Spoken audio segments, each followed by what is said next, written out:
place. So what I'm going to talk today is the determination of the strong coupling constant and quark masses using the moments of the pseudoscalar quark-gluon correlator calculated as a lattice. So that's the work I did in collaboration with Johannes Weber, who is here, in these two papers. And then it's also an extension of a previous work I did 3 years earlier with Yu Maezawa, which was published here. So I will compare the recent results with the ones which I did 3 years ago. So what we calculate on the lattice is just the moments of quark-gluon correlator G. So we could take the nth moment, and the correlator is just a correlation function of pseudoscalar current. And in order to make it a renormalization group invariant, we introduce this mass factor. Now, this correlation function can be calculated also in perturbation theory through order alpha. It has been calculated through order alpha s cubed. So in general, it has this form where there is some coefficient function depends on alpha s at some scale, and the scale itself, or the ratio of the scale with respect to the quark mass, and the quark mass itself. And of course, the quark mass in principle could be defined at some different scale. So that's a generic expression of the moment of correlation function in terms of MS bar parameters we would like to extract. Just a note that yesterday we heard a lot about the moments. So these moments we calculate in lattice in position space is essentially can be related to the moments in momentum space. So just the nomenclature is slightly different. So what we call the force moment is the first moment in this other convention. Now, of course, this quantity, when we calculate on the lattice, has all kind of systematic effects. The most dominant one is probably the finite lattice spacing effect. So what we do to reduce those effects, we take the moment and divide it by the moment calculated in the free theory on the lattice. So we take a lattice calculation in Monte Carlo, lattice calculation divided by the free theory calculation to reduce some of the systematics. And of course, you could, once you do this on the lattice, you could also on the continuum. So it's straightforward to write down the moments, this kind of normalized by the leading order expectation, which is a free, in terms of, again, the perturbative series. So in general, what I will show will be always these reduced moments where you divide it by the free expectation. And you could work out the perturbative series in a similar way. And this coefficient R and J are known up to order alpha s. In addition to this perturbative series, you have to take into account non-perturbative contribution from the condensate. And I will analyze it as well. So what we calculated is up to the 10th moment. So you could either now take the force moments, which will be independent of the quark mass, or the ratio of the moments, which again independent of the quark mass. And that gives you a handle on the determination of alpha s. The 6th, 8th, and 10th moments, of course, you could use to determine the heavy quark mass. Okay, so now some lattice details. So the gauge configuration we use in this study actually we're not really from a dedicated study. That was a gauge configuration which we used to study QCD thermodynamics, namely to calculate the equation of state. We use highly improved staggered quark action at almost the physical point. So the pound mass was 161 MeV, physical value of the strange quark mass. To set the lattice spacing, we calculated the static quark anti-quark potential. And if the derivative times r squared is 1, that defines a scale parameter r1, which is now very well known. And we use this parameter to set the lattice spacing. And because we vary the temperature kind of in very small steps, so the only way to do that is to vary the lattice spacing. So as a result of this calculation, we have many lattice spacings that we could use in analysis at 0 temperature. So in this setup, the smallest lattice spacing we have is 0.041 Fermi. Since kind of we generated this configuration, the additional gauge configuration became available also from the equation of state calculation, kind of in the high temperature region, which use lattice spacing down to very small ones, 0.025, though at a larger value of the light quark mass is now the power mass is around 120 MeV. So using this lattice spacing, we can calculate the quark masses in a lattice scheme. So in order to get the quark masses lattice scheme, we have to tune the heavy quark mass or the charm quark mass such that it reproduces either the spin average 1s germanium mass or the eta s c at eta c 1s mass. So that essentially determines the quark mass in lattice scheme. So once we fix the charm quark mass, we could consider now several values of the heavy quark mass, which not necessarily the charm. So the charm in our calculation is not dynamical, so we could make it to any mass. So once we determine the physical charm quark mass, we could take a heavy quark mass, which 1.5 times, the heavy quark mass 2 times, 3 times, 4 times, and up to the bottom quark mass. And we could do it because we have very fine lattice spacing, so we could go up all the way to the B quark. In order to calculate the moments, we use what is called random color war sources that allows us to reduce the statistical errors to the point where it's completely negligible. So compared to the point sources which have been used in the past, this choice of sources essentially allows to eliminate the statistical error in the calculation.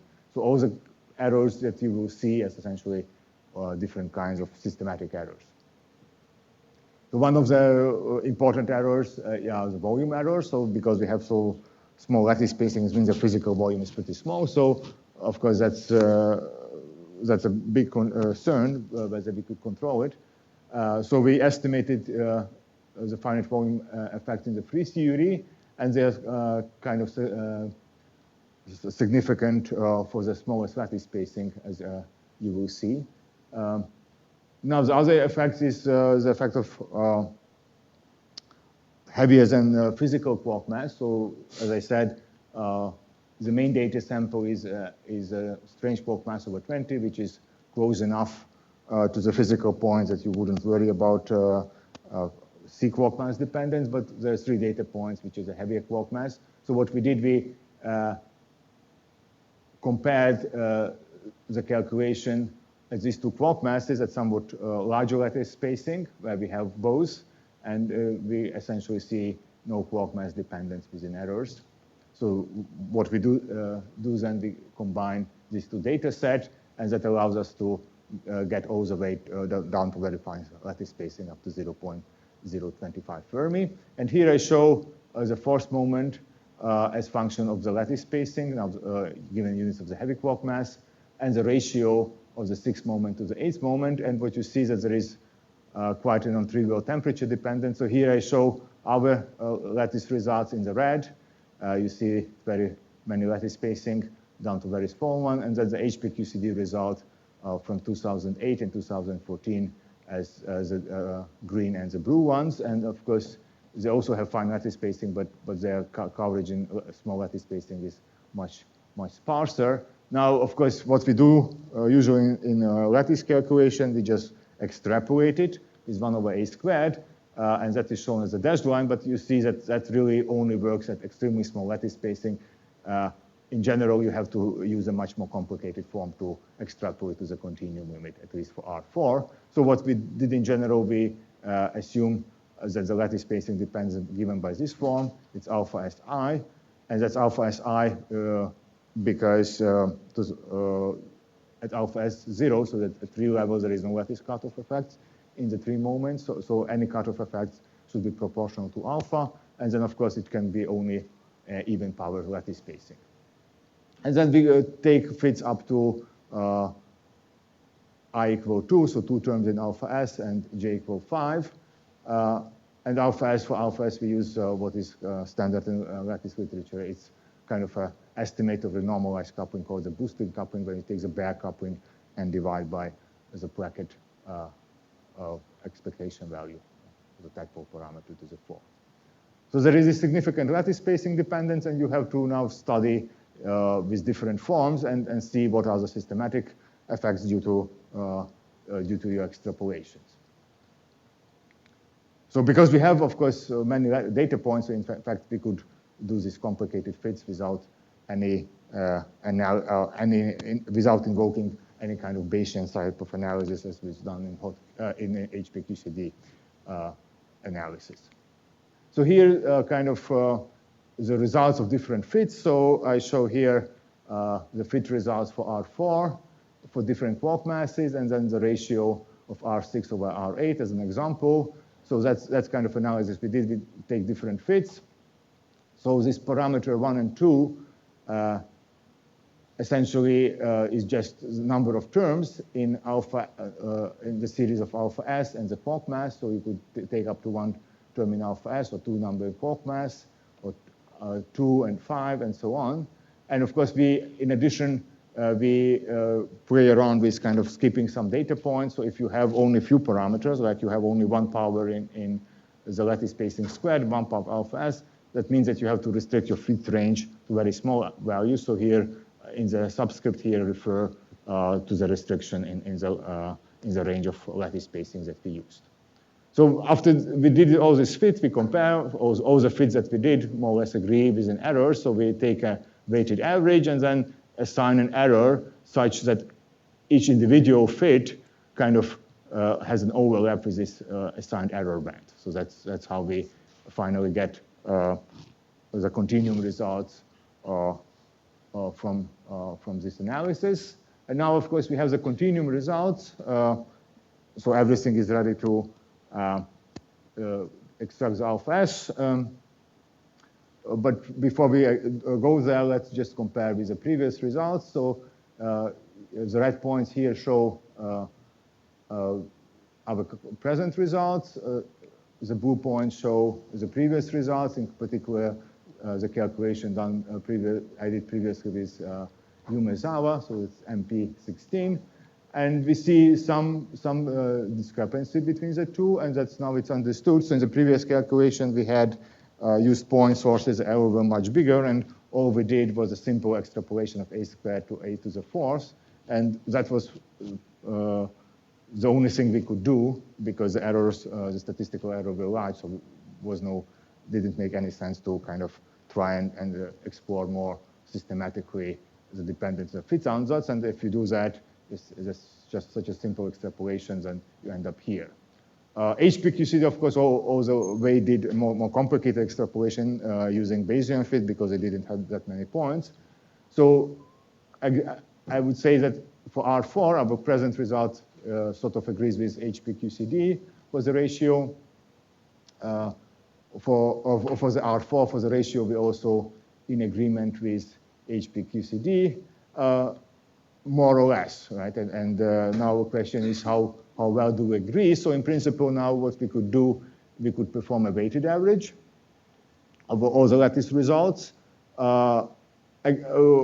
Because now the old MP16 results are superseded by the present results, so that kind of doesn't enter the average, so it's HPQCD and the new result, or HPQCD, JLQCD, and our new result. And when you do the averaging, you end up with a chi-squared, which is, well, for R4, it's not too bad. It's close to 1, but for all the others, at least for R6 over R8, is slightly bigger. So there is, at least in this case, there is some tension between different lattice results, although it's not a big tension. There is no major discrepancy, but there is some tension, which then questions whether some of the errors in some of the calculations are underestimated, or maybe the continuum extrapolation is not under control. So now we could extract alpha S. So our strategy was to set the scale in alpha S to the same scale as the quark mass is determined, and set it to the quark mass. So we reduce all these scales to a single one, which is given by the quark mass. In that case, all those ratios are just a simple function of alpha S at the scale of the heavy quark mass. We need to assign a perturbative error. due to missing higher order terms and missing alpha s to the 4 term. So what we did, we just took the last known term, which is alpha s cubed. So we assume that the missing term has the same coefficient as the alpha s cubed term and multiplied by plus minus 5. So that's a very generous error band. And we also estimate the error or the contribution due to the condensate. So we use this canonical value from ancient times. But the error is so big that it probably doesn't matter. So here I show alpha s extracted from R4, R6, R8. And I give different errors. So that's the error from the lattice, the first ones, and the error from the perturbative result, and the error from the condensate. And that you could do this exercise for different quark mass. So what you see, sorry, the first one is a perturbative, yes, that's a lattice error, perturbative error, and condensate error. So what happens that when you go from small quark mass, or the MC, to slightly larger, then the perturbative error drops, and the condensate error also drops dramatically. So you go this way, the perturbative error and the condensate error goes down, but yeah, and the lattice error also goes down, but relative error, lattice error actually does increase. Here, of course, you have a larger error due to non-perturbation theory and condensate, and that's just to the fact that here you depend on the higher moments, so you would expect that you have a larger sensitivity to large distance physics, so the perturbative error kind of grows. And the same true if you go to the moment R8 over R10. So now for each quark mass, in principle, you could take the weighted average over those, just kind of ignoring the lattice error, which is correlated, and just working with the perturbative error and the condensate error, which is uncorrelated across different quantities. And then you end up with these numbers. And once you know alpha s, you could extract the lambda parameter in 3-flavor theory, which turns out to be these numbers. So you see that for the first 2 quark masses, you get a pretty much consistent result. For the third quark mass, which twice MC, we get a significantly lower value. And for the largest quark mass, the error is so large that it has no contribution.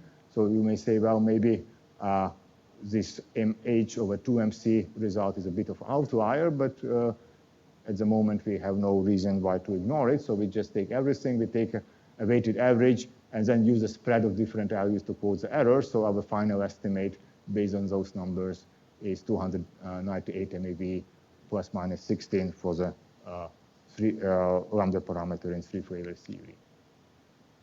Now, in principle, you could also determine the quark mass, so you know the scale, and I will show it in a moment. But it's interesting now to just look at the running of the coupling constant at low energy scale. So we can follow now the running of the coupling constant from the very low energy scale given by the chunk quark mass to somewhat higher energy scale up to maybe 5 GeV, just using the moments of Quark-Coulomb correlator. And again, the red points are our results. The blue points are other calculations. So one of those also at low energy includes the static quark anti-quark potential, which Johannes will talk about. And that's in a good agreement with the moment calculation in the low energy region within errors. And then there are HPQC data points, which are slightly higher. So there is some tension between HPQCD, although again, it's kind of marginal. It just at the edges of the error band. So yeah, so HPQCD is higher, but not by much, if you take into account the errors of our calculation. Now we could do calculations of the higher moments, and from that extract the quark masses, which are already used in order to map out the running of alpha s at low energy. So here the situation is simple, or much simpler. So in most cases, we're ending up with figure like that. So if you take the 6th moment divided by the chunk quark mass, it's just a straight line. If you go to the continuum, so it's the continuum extrapolation is easy. In some cases, you need a to the 4 term in the extrapolation, but also extrapolation, at least in our case, seems to be pretty robust. So you determine now the continuum value of R6 over MC, or R6 itself in GV, and that's the number you add. And the gap phase you could compare again with the previous determination. And again, there is more or less all the lattice determinations the same ballpark, so there may be some tension. Now, what we also did, we determined the ratio of the bottom quark mass to the chunk quark mass, and that essentially we did by determining the bare quark mass for the bottom quark mass by fixing the eta B1s mass to the PDG value, and that resulted in this number, which agrees with other lattice determination. And of course, that's this ratio is function of the lattice spacing, so you have to do calculations several lattice spacing, extrapolate the continuum, and then you get ending up with this number for the ratio with somewhat large errors. But at least you know now the bottom quark mass. And now again, you could compare different lattice results and ask the question to what extent they're compatible. So again, the line is the weighted average. The red point is our result. The open squared is the previous determination, which seems to be compatible for the higher moments with the present result. And we take the average over all the fill symbols because this one is excluded because superseded by the red one. And when you do it, you get out ending up with a chi-squared, which around 3. So there is clearly some tension between the lattice results. Although, kind of looking at it, it's no major discrepancy. What kind of turns out that the JLQCD result seems to be always lower than the kind of average. And when you look up how they did the continuum extrapolation wasn't fully under control in their case. The chi-squared of the simple A-squared continuum extrapolation that they did was typically of order 3 or 4. So certainly there could be problem in the JLQCD result. If you exclude the JLQCD result from the weighted average, then actually all falls into the place and all this chi-squared become 1 or smaller. But even if you include the JLQCD, there is no major discrepancy, just some tension at the level of 1.5 sigma maybe. Now you could do the same game. So for each of the input heavy quark masses, you could determine the renormalized quark mass from the 6th, 8th, or 10th moment. They all agree, so that's a nice cross-check of both the lattice calculation and the perturbative result. So you could, in principle, take the average over those, and then you end up with the renormalized quark mass corresponding to these different bare valence quark masses, which are 4 times the chunk quark mass, 3 times the chunk quark mass, 2 times 1.5, and the chunk quark mass itself. As well, if you have the ratio, you could determine the physical value of the bottom quark mass. Now, if you take these quark masses and divide by H parameter, which is the ratio of your heavy quark mass to the chunk quark mass, right, which we put in, then essentially that gives you something which you could call running of the heavy quark mass or running of the chunk quark mass. That, of course, you can compare with the perturbative expectation, which is given by red line, and then certainty due to uncertainty MS bar is given by these dashed lines, and everything seems to, the running of the heavy quark mass in this energy range seems to be consistent. Now, if you use the decoupling in the Rundeck, the implemented Rundeck package, you end up with the value of MC for 4th flavor at the scale MC, which is 1.265, with a relatively small error, which is actually compatible with all the other lattice determination as well as non-lattice determination. And you end up with a bottom quark mass, which again has an error of 37 MeV, and is compatible with everything else with most of the determination, both lattice and non-lattice. So that's good news. So we kind of confirm the other lattice determination. Here the error is dominated by lattice spacing. So currently the lattice spacing is now to relative accuracy 0.6%. It's not impossible to reduce this error, but it's very hard. So I guess the limiting factor in the future lattice calculation is how accurately you could get the error, or how accurately you could determine the lattice spacing in your calculations. Now,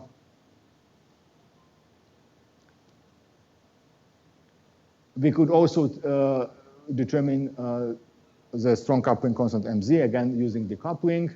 And for decoupling, we use a chunk threshold at 1.5 GeV and bottom threshold 1.7 GeV. If you decoupling, then you end up with alpha S, which is 0.1159. With an error of 12 in the last two digits. It's compatible with the previous determination, but it has a larger error in the previous. So when you folded in all the errors due to continuum extrapolation and perturbative more carefully, the error budget or the final error became larger, even though the statistical error and all the systematic error went down significantly, but we got what I think is a much more realistic estimate of the error, but the number didn't change significantly, nor did the error. Of course, we could take all the other lattice results from the moments, which are available on the lattice, which are shown in this figure, and average over them, and take the spread as estimate, and we end up with this number, which is actually agrees with PDG average as well as a flag average. Okay, so that goes to my summary. So a precise determination of the strong coupling constant from the moments of quarkonium is somewhat challenging.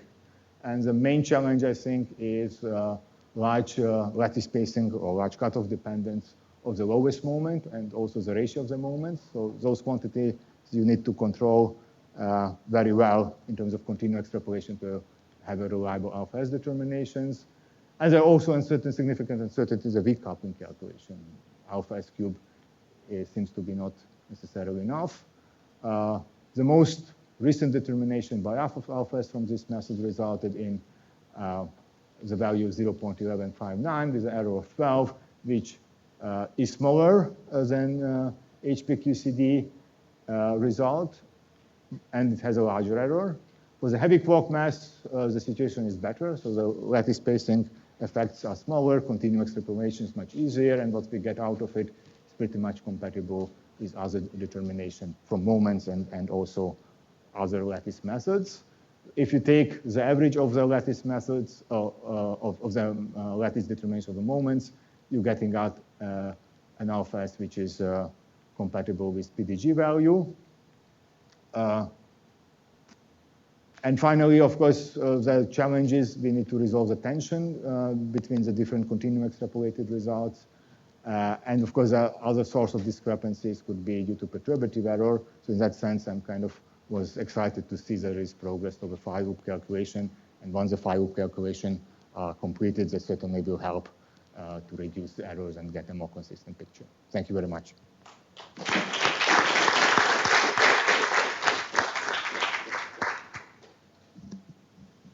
Thanks, Peter. So we have time for questions.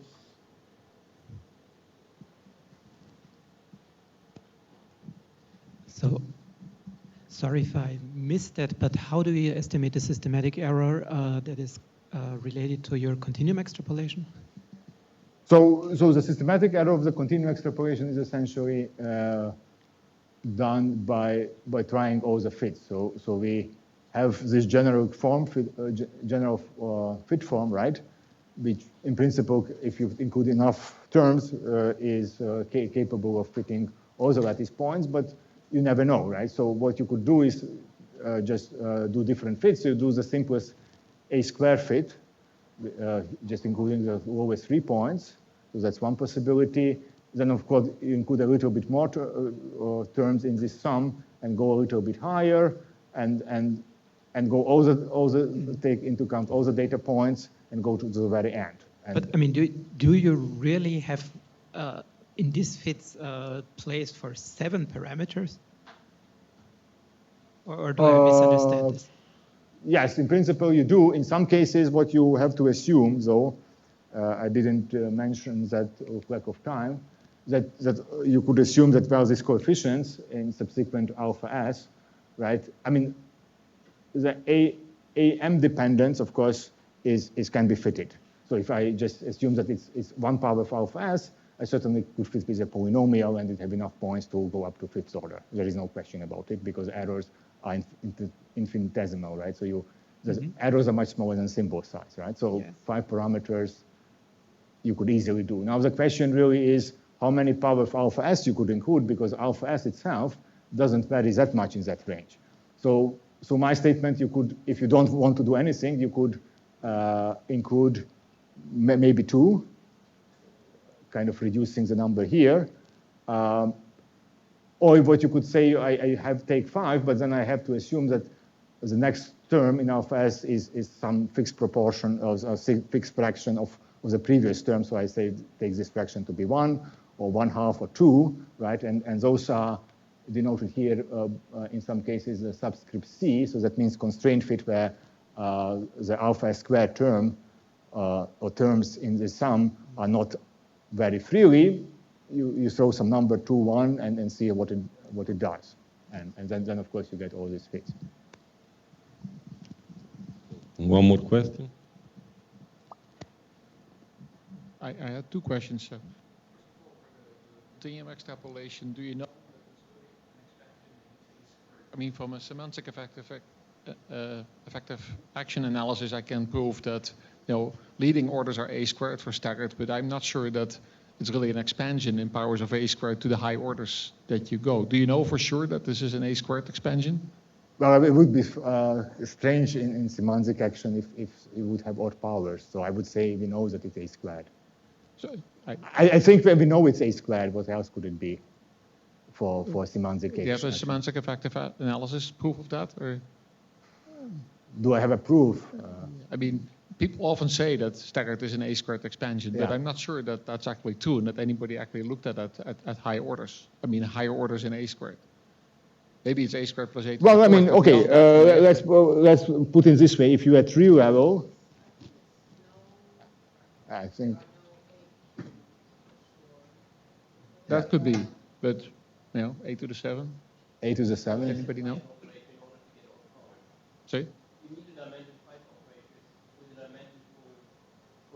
No, but we go to quite high orders in a. I don't know. I mean, I was just asking how rigorous this is. Well, I mean, perturbation theory, you would think that it's. Yeah, in perturbation theory, it looks like a squared, but you really have to do a semantic effective analysis. Yeah, and of course we know in the free case definitely it's even powers in alpha. The other question I had is on your summary slide. On your summary slide, I was kind of confused by your 2 numbers because now so what you get is 0.1160 with an error of 12. And then you call the sort of averaging a more conservative result, but sort of strictly speaking, that conservative result doesn't really agree with your number, right? I mean, maybe it's a 1 or 2 sigma effect. Oh, okay, I mean, that looks like a more aggressive error to me. Well, okay, so that is my number. So the number from this analysis. Now I take all the lattice measurements or all the lattice determination of alpha s from the moments, right? So that's include hours here. Includes JL QCD and 3 HP QCD numbers, with whatever errors they come from, and take a weighted average, then I have ended up. So that's not my number, that's kind of a broad summary or broad average from the moments method. Yeah, I understand how you get the number, but I mean, a conservative error would be something that includes your central value, I would say. Yeah. But I mean, not necessarily. I mean, actually, the chi-square per degree of freedom is 0.8, so you could assume that everybody is correct and we are slightly off, but we are off by less than 1 sigma. So then how we end up with this number. Now, of course, it depends on point of view. So if we are, let's say, if we are the only sort of outlier at 1 sigma level, then that would be the number. So what I was trying to say here is that even our low number doesn't change the picture that much because it's only 1 sigma lower than all the others. Well, I mean, at least for my analysis, I think everything is taken into account. So I would bet for this error. I mean, all the other errors, that's not my business. Okay, any other questions? Last one. So I was wondering, when you make your heavy quark heavier than the charm quark, how do you treat the charm quark, the charm mass corrections in the perturbative input? There is no charm quark mass, so my gauge configuration is always three flavor, right? So in my gauge configuration, I always have 3 light flavors and 1 heavy, which I always assume to be decoupled. Ah, okay. Okay, and then So of it's course whether different. it's a charm quark or it's twice a charm quark doesn't matter. Well, up to some certain perturbative accuracy, which we know is not well, which is compared to all the other source of error is small, so I neglect it for now. Now, Okay. if you shoot for very precise definitions at some point, you cannot do it, but we are not there yet. Okay. Okay, thanks. So let's thank Peter again. And I think now we have a 15-20 minutes coffee break.